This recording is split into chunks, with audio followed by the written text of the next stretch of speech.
Welcome to NYC Now, your source for local news in and around New York City. From WNYC, it's Tuesday, September 23rd. Here's the midday news from Michael Hill.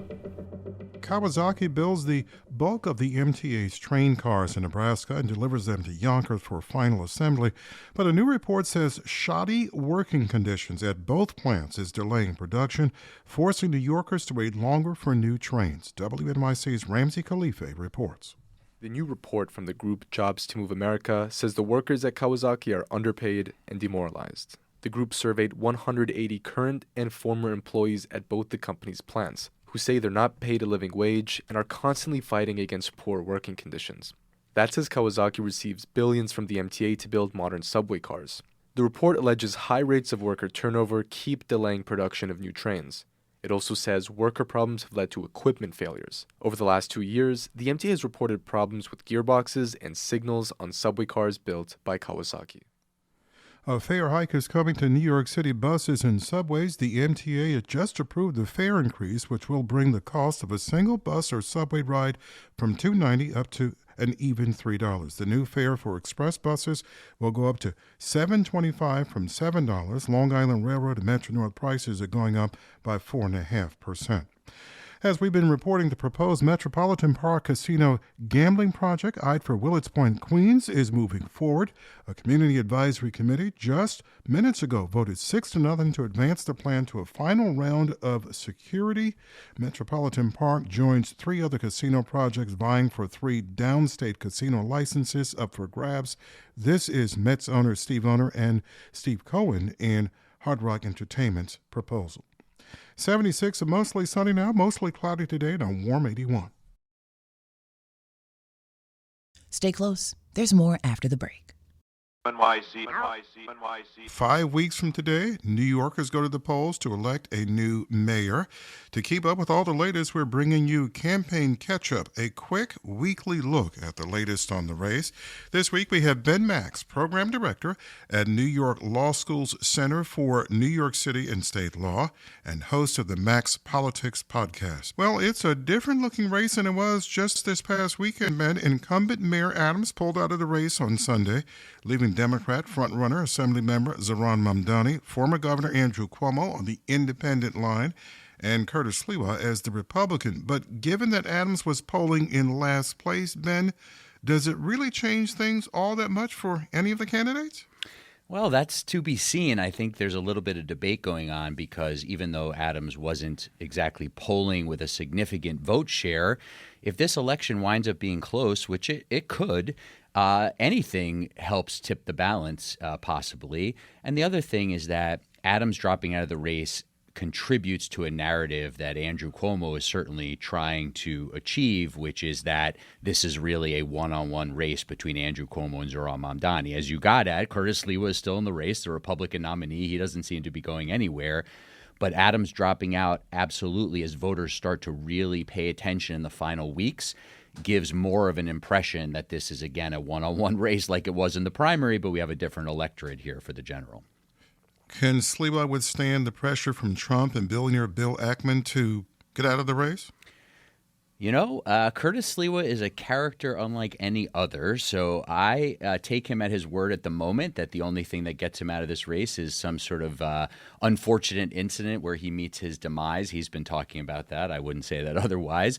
But, you know, the other billionaire that's really perhaps the most important voice here is John Catsimatidis, who pays Curtis Sliwa's salary for his radio program. But Curtis Sliwa is a singular character in New York. It's part of what makes this election so interesting. But he's also a big problem for Republicans who want to see Zohran Mamdani defeated, in part because he's not really a traditional Republican. And he even says, I'm not the MAGA candidate in the race. So how much influence they have over him really seems limited at the moment.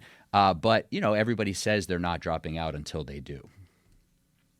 Now, during the primary campaign, Ben, it was Cuomo boasting if elected he would know how to challenge Donald Trump. Now he's relying on Trump's support to remove Sliwa and to beat Mamdani on November 4th. How much is that a winning formula in a city as blue as New York? This is such a key question. I think the influence of Donald Trump and his allies in this race, even to the degree that they nudged Eric Adams out. We don't exactly know how much influence they had over that decision. Eric Adams, as you got at, was polling so low that he probably saw no path to victory, and that was the key part of his decision-making. But we will see in the coming days and weeks if there was a job in the Trump administration that Eric Adams has agreed to or winds up taking.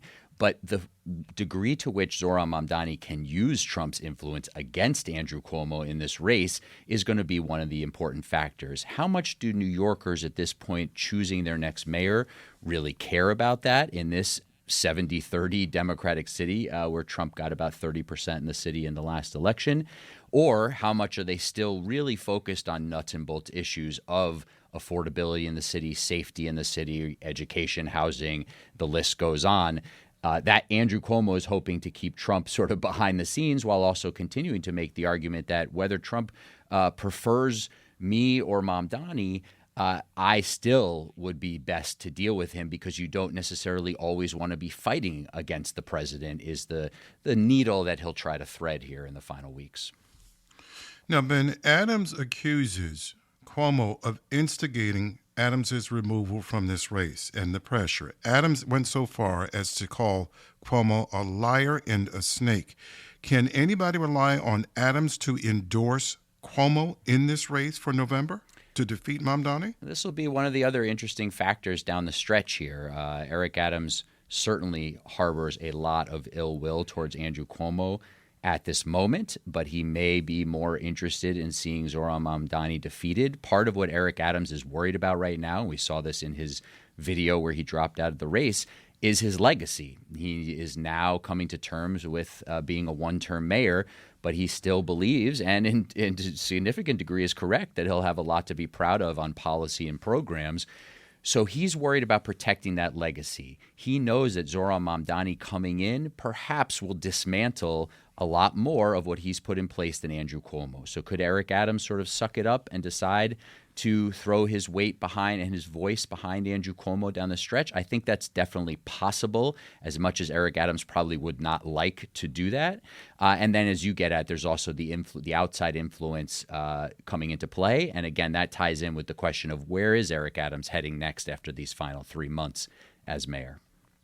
You think he's under pressure to make an endorsement, or is he going to withstand something like that and just stay on the sidelines? I think he'll be under some pressure. People might be giving him a little time right now to, sort of fully kind of grieve the end of his campaign. He's taking a little time off, it seems, as his office has said. He's got no public schedule today. So I think there will be some pressure on him. Again, though, as we started this conversation, remember, Eric Adams is polling so low that getting out of the race is key.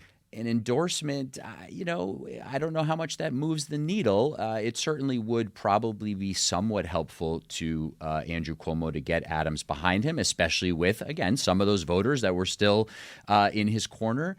Part of the key, though, to this general election will be what does the electorate look like and who can really turn out their voters. Eric Adams' ability to help Andrew Cuomo perhaps turn out some of the Democrats who are not sold on Zohran Mamdani to come out and still vote as opposed to staying home for Andrew Cuomo could be pivotal.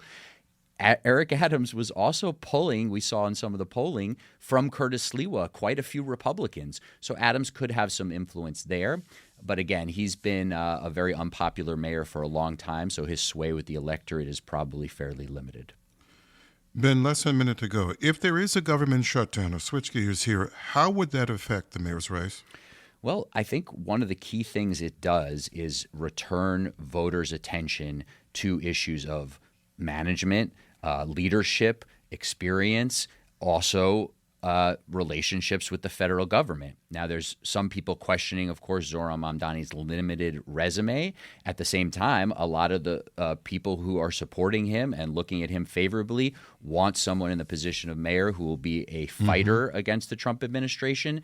So I think it would return voters' attention a lot to the importance of what they want to see in their mayor and the voice the mayor has related to the federal government, and also being able to manage city finances, budget, programs in moments of crisis. Ben Max is the program director at New York Law School Center for New York City and State Law and host of the Max Politics podcast. Ben, you got to come back and see us. All right, thanks for having me. Thanks for listening. This is NYC Now from WNYC. Check us out for updates every weekday, 3 times a day for the latest news headlines and occasional deep dives. And subscribe wherever you get your podcasts. We'll be back this evening.